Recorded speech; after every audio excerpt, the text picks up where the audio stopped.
Rotarian AKS doctor K Srinivasan அவர்களின் இனிய புத்தாண்டு நல்வாழ்த்துக்கள். 2026ஆம் ஆண்டில் அரசியல் தலைவர்கள் என்ன உறுதிமொழி எடுக்க வேண்டும் என மக்கள் தெரிவித்த கருத்துக்களை தற்போது பார்க்கலாம்.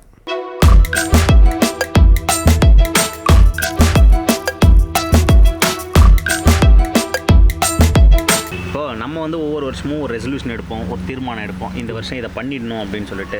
ஆனால் இதுவே அரசியல் தலைவர்கள் என்ன மாதிரி ரெசல்யூஷன் எடுக்கணும்னு நீங்கள் நினைக்கிறீங்க? அதாவது இப்போது நம்ம தமிழ்நாட்டை பொறுத்த வரைக்கும் எல்லா அதர் ஸ்டேட்டோட தமிழ்நாடு பின்னாடி தான் இருக்குது. ஏன்னு சொன்னால் அவங்கவுங்க மாநிலத்தில் அவங்கவுங்க முன்னுரிமை கொடுத்து அவங்கவுங்க மக்களுக்கு பரிசு கொடுக்காங்க.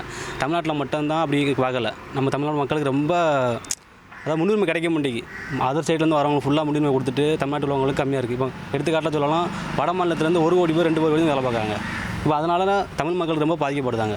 இப்போ நான் சொல்லணும்னா எனக்கு சொந்த ஊர் திருநெல்வேலி மாவட்டம் கீழப்பாவூர். இப்போ எங்கள் ஊரில் தற்சாப்பு கொள்கை நிறைய இருக்குது. எங்கள் ஊரில் பிடிச்சது தொழில் இருக்குது. இப்போ எங்கள் அம்மா பிடிச்சுத்துறாங்கன்னா வாரத்துக்கு 1000 ரூபா 1500, அது எப்படி குடும்பத்துக்கு காணும்? பத்தாது. அந்த தொழில் என்ன சொல்கிறேன், அதில் ஊருக்கு தேவைந்தாலும் என்னென்ன இப்போ எங்கள் ஊரில் ஒரு 50 ரைஸ் மில் இருக்குது, அரிசி ஆலை இருக்குது. எங்கள் ஊரில் பெரிய ஊர். அந்த மாதிரி ஒரு தொழிற்சாலையை பெருக்கி அதில் வேலைவாய்ப்பு கொடுத்தா, இப்போ எடுத்துக்காட்டு இப்போ கரும்பு தோட்டம் இருக்குன்னா அது பக்கத்தில் ஒரு சர்க்கரை ஆலை அமைச்சு அங்கே உள்ள ஒரு 1000 பேருக்கு இளைஞர் வேலை கொடுத்தாங்கன்னா, இப்போ நான் என்னமாரி ஆளுக்கு நாங்கள் வேலை பார்க்க அவசியம். அன்புமணி பாட்டாளி மக்கள் கட்சி நம்ம கட்சி ஆக்கிடணும், அப்பாவை எப்படியாச்சும் ஏமாத்திடணும் ரெசல்யூஷன் எடுப்பார். ராமதாஸ் அன்புமணியை எப்படியாச்சும் நீக்கிட்டு கட்சி நம்மள்தாவே ஆகணும் ரெசல்யூஷன் எடுப்பாங்க. ஓபிஎஸ் எங்கேயாச்சும் போய் ஒட்டிக்கணும், அடுத்த தடவை எப்படியாச்சும் எம்எல்ஏ ஆகிடணும் ரெசல்யூஷன் எடுப்பார். இப்படி ஒவ்வொருத்தருக்கும் ஒவ்வொரு ரெசல்யூஷன் இருக்குது. டிவிகே விஜய் அவர்கள் என்ன மாதிரி ரெசல்யூஷன் எடுப்பார்? நீங்கள் வேறு ஃபேன் பாயின் வேறு சொல்லியிருக்கீங்களே, ஸோ அவர் ரெசல்யூஷன் எடுத்தால் என்ன மாதிரி எடுப்பாருன்னு நீங்கள்? ஆக்சுவலாக அண்ணா கட்சிக்கு வந்தது மக்களுக்கு நல்ல செய்யணும் தான் வந்திருக்காரு. ஸோ அவர் என்ன நினைக்கிறாருன்னா, இந்த வாட்டி கண்டிப்பாக நம்ம பிடிச்சிடணும், பிடிச்சிட்டு நம்மளை நம்பி வந்த மக்களுக்கு நம்ம கண்டிப்பாக அதை பண்ணணும். சும்மா இல்லை ப்ரோ, 300 கோடியை விட்டு வராரு.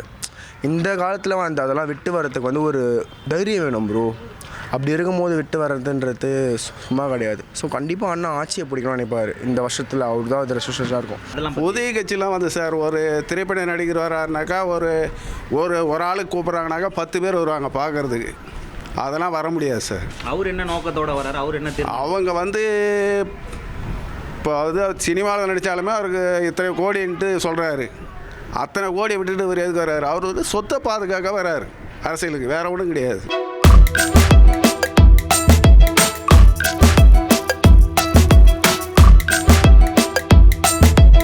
Rotarian AKS doctor K Srinivasan அவர்களின் இனிய புத்தாண்டு நல்வாழ்த்துக்கள்.